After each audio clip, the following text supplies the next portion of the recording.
Hello learners, welcome back to our channel remarkable studies. आज की video है part 19 हमारे कैश फ्लो स्टेटमेंट चैप्टर की।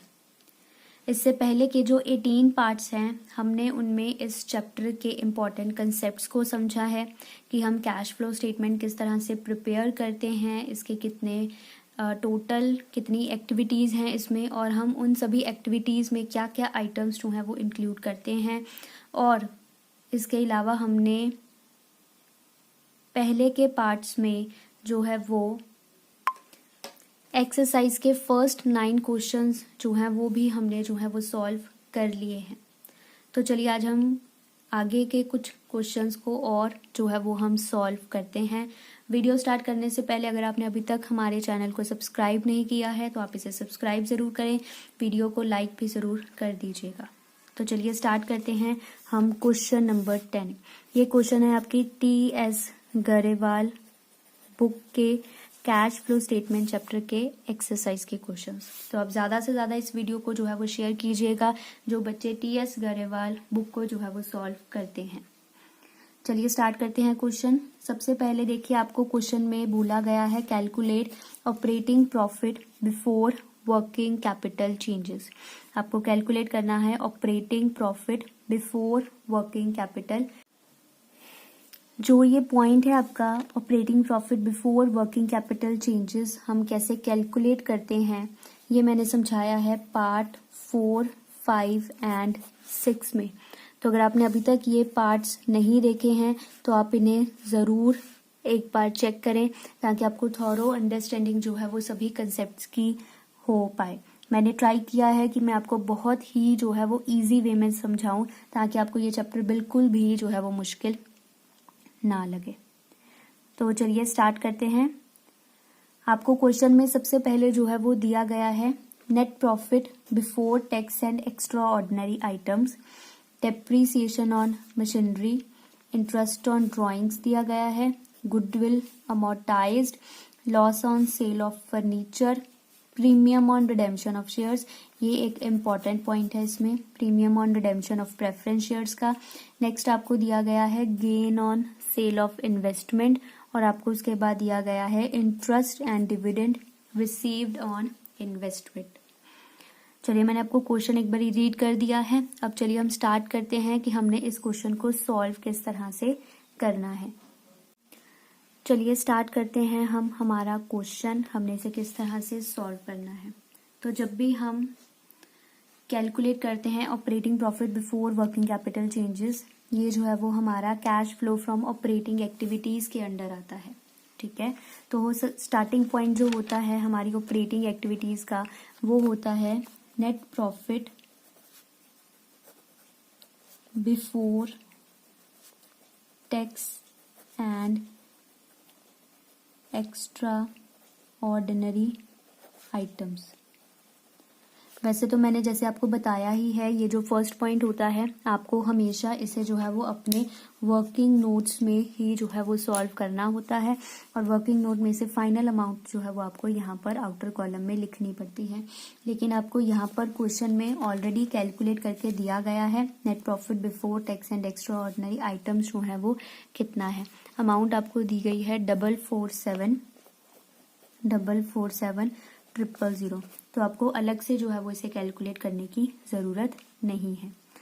नेट प्रॉफिट लिखने के बाद जो है वो हम यहाँ पर ऐड करते हैं non cash and non operating expenses. अब हम एक्सपेंसेस को ऐड क्यों करते हैं ये मैं ऑलरेडी पार्ट 6 में जो है वो समझा चुकी हूँ कि हम नॉन कैश और नॉन ऑपरेटिंग एक्सपेंसेस को ऐड क्यों करते हैं। अगर आपने अभी तक पार्ट 6 नहीं देखा है तो आप इसे ज़रूर देखें ताकि आपको क्लियर हो जाए कि हम ये एडजस्टमेंट प्लस माइनस जो है वो क्यों करते हैं और कैसे करते हैं। तो चलिए अब हम नोट करते हैं कि हमें क्वेश्चन में कौन कौन से नॉन कैश और नॉन ऑपरेटिंग एक्सपेंसेस जो हैं वो दिए गए हैं। सबसे पहले देखिए आपको क्वेश्चन में गिवन है डेप्रीसिएशन ऑन मशीनरी। हमें पता है सबको कि डेप्रीसिएशन जो होता है वो हमारा एक नॉन कैश एक्सपेंस होता है। तो इट मीन्स हमने यहाँ पर लिखना है डेप्रीसिएशन ऑन मशीनरी, हम यहाँ पर लिख देंगे 84,000। आपको पहले इस कॉलम में सारी आइटम्स को इकट्ठा करना है और फिर आपको फाइनल आंसर जो है वो बाहर लिखना है। डेप्रीसिएशन ऑन मशीनरी हमने लिख दिया यहाँ पर 84,000। उसके बाद हमें क्वेश्चन में गिवन है interest on borings. Interest on borings जो होता है वो हम अपनी जो हमारा डेट होता है या जो हमारी लाइबिलिटीज़ होती हैं हम उनके ऊपर जो है वो इंटरेस्ट पे करते हैं। और इंटरेस्ट ऑन बोरिंग्स जो होता है वो हमारी एक तरह की नॉन ऑपरेटिंग एक्सपेंस होता है, क्योंकि जो बोरिंग्स हैं वो हमारी फाइनेंसिंग एक्टिविटीज से रिलेट करती है, वो हमारी ऑपरेटिंग से रिलेट नहीं करती है, तो जिसकी वजह से ये एक नॉन ऑपरेटिंग एक्सपेंस हो जाता है।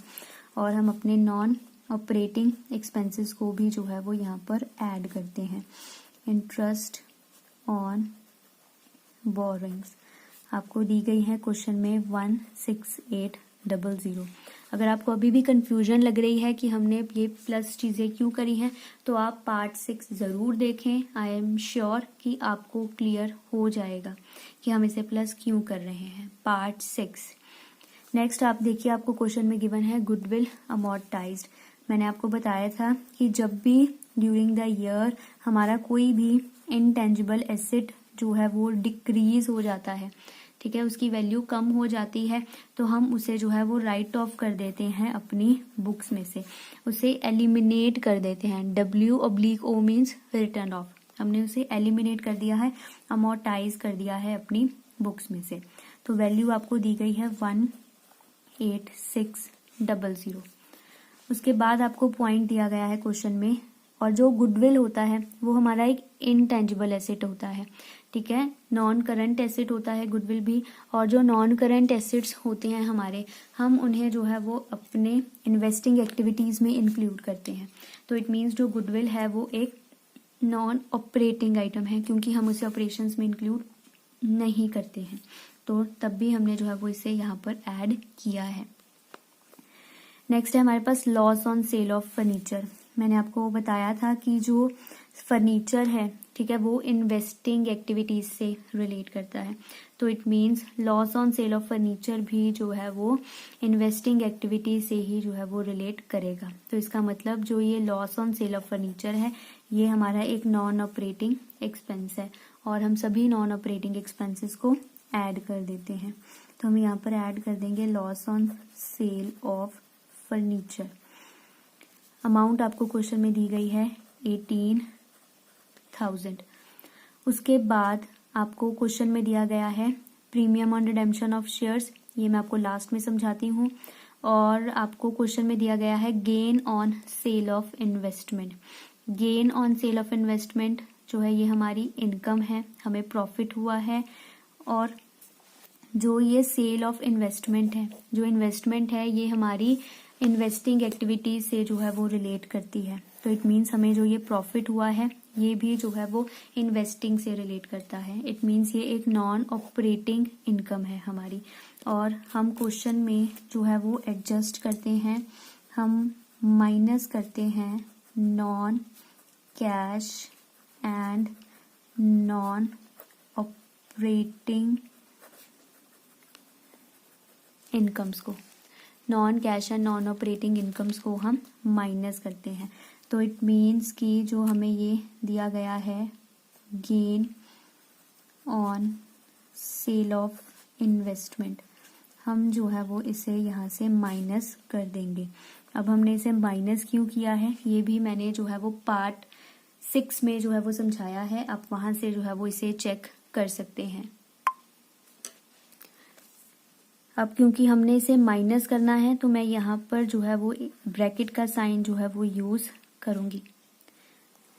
नेक्स्ट देखिए, आपको क्वेश्चन में गिवन है interest and dividend received on investment.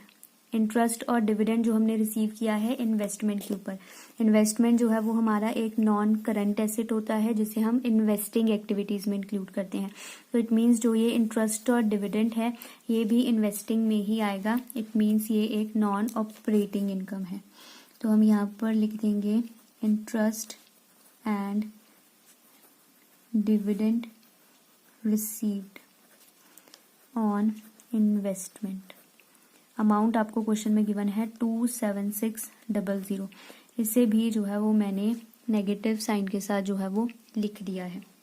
अब हमने यहाँ पर सभी आइटम्स को जो है वो लिख लिया है जिन्हें हमें प्लस करना है और जिन्हें हमने माइनस। अब हमने सारी आइटम्स जो हैं वो यहाँ पर नोट डाउन कर ली हैं और अब हम जो है वो अपना फाइनल आंसर निकालेंगे। आपको क्या करना है, आपको इन सभी को जो हमने यहाँ इनर कॉलम में सारी अमाउंट्स लिखी हैं, इनकी एक फाइनल अमाउंट जो है वो आपको यहाँ पर आउटर कॉलम में लिखनी है। आपको क्या करना है, आपको हमने जितनी यहाँ आइटम्स लिखी हैं इन चारों आइटम्स को ऐड कर दीजिए, ठीक है। और जितना अमाउंट आपका आएगा उसमें से इन दोनों को आप माइनस कर दीजिए, क्योंकि हमने इन्हें माइनस करना है, ठीक है। इन सभी को चारों को प्लस और इन दोनों को माइनस करने के बाद आपको एक अमाउंट जो है वो यहाँ पर बाहर कॉलम में जो है वो लिखनी है, ठीक है। जब आप इन्हें प्लस माइनस कर लेंगी तो आपका आंसर आएगा 97800, ठीक है। ये आपका जो है वो अमाउंट आ गई है 97800। अब आपको क्या करना है, अब आपको यहाँ पर इस तरह से एक लाइन लगानी है और आपको इन दोनों आइटम्स को ऐड कर देना है। 447000 प्लस 97800, उसके बाद जो आंसर आएगा आपका वो आपकी अमाउंट आएगी 544800। ये हमारी अमाउंट आई है ऑपरेटिंग प्रॉफिट बिफोर वर्किंग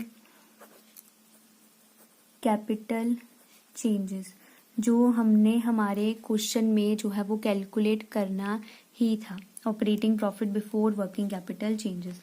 और ये जो है वो हमारा फाइनल आंसर है।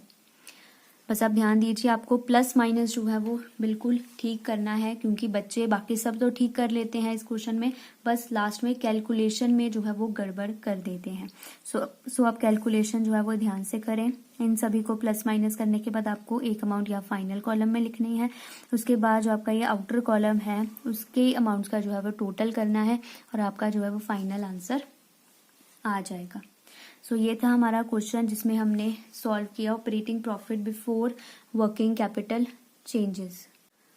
अब चलिए मैं आपको पॉइंट एक्सप्लेन करती हूँ कि हमने इस क्वेश्चन में premium on redemption of preference shares को जो है वो इंक्लूड क्यों नहीं किया है, इसका क्या पॉइंट है। आप हमेशा ध्यान रखें कि आपका जो ये premium on redemption of preference shares होता है, आप इसे अगर एडजस्ट कर सकते हैं तो आप इसे हमेशा जो है वो एडजस्ट करते हैं सिक्योरिटीज प्रीमियम रिजर्व में से, ठीक है। यही फिक्स्ड रूल होता है कि जो हमारा premium on redemption of preference shares होता है, आप इसे सिर्फ जो है वो सिक्योरिटी प्रीमियम रिजर्व के बैलेंस में से जो है वो इसे एडजस्ट कर सकते हैं। और जो हमारा सिक्योरिटी प्रीमियम रिजर्व होता है, हम इसे जो है वो हमेशा इंक्लूड करते हैं अपनी फाइनेंसिंग एक्टिविटी में। हम इसे इंक्लूड करते हैं हमेशा अपनी फाइनेंसिंग एक्टिविटीज़ में। आगे क्वेश्चंस भी आएंगे जिसमें हम फाइनेंसिंग एक्टिविटी में सिक्योरिटी प्रीमियम रिजर्व को जो है वो मेंशन करते हैं। आप हमेशा इसलिए ध्यान रखें, जो premium on redemption of preference shares है इसे हम हमेशा सिक्योरिटी प्रीमियम रिजर्व में से ही जो है वो एडजस्ट कर सकते हैं, ठीक है। और जो सिक्योरिटी प्रीमियम रिजर्व है हम इसे अपनी फाइनेंसिंग एक्टिविटी में जो है वो इंक्लूड करते हैं। तो अगर सिक्योरिटी प्रीमियम रिजर्व फाइनेंसिंग में आता है तो जो ये हमारा premium on redemption of preference shares है ये भी हमारा जो है वो फाइनेंसिंग एक्टिविटीज में ही हम इसे जो है वो नोट डाउन कर सकते हैं। यही रीज़न है कि हमने इसे हमारी ऑपरेटिंग एक्टिविटीज़ का पार्ट जो है वो नहीं बनाया है, हमने इसे यहाँ पर जो है वो मेंशन नहीं किया है। तो आप हमेशा ध्यान रखें, जो premium on redemption of preference shares है हम उसे अपनी फाइनेंसिंग एक्टिविटी में इंक्लूड करते हैं और हम प्रीमियम को सिर्फ और सिर्फ जो है वो सिक्योरिटी प्रीमियम रिजर्व में से ही जो है वो यूज़ हमेशा कर सकते हैं। एक और पॉइंट होता है premium on redemption of preference share से रिलेटेड।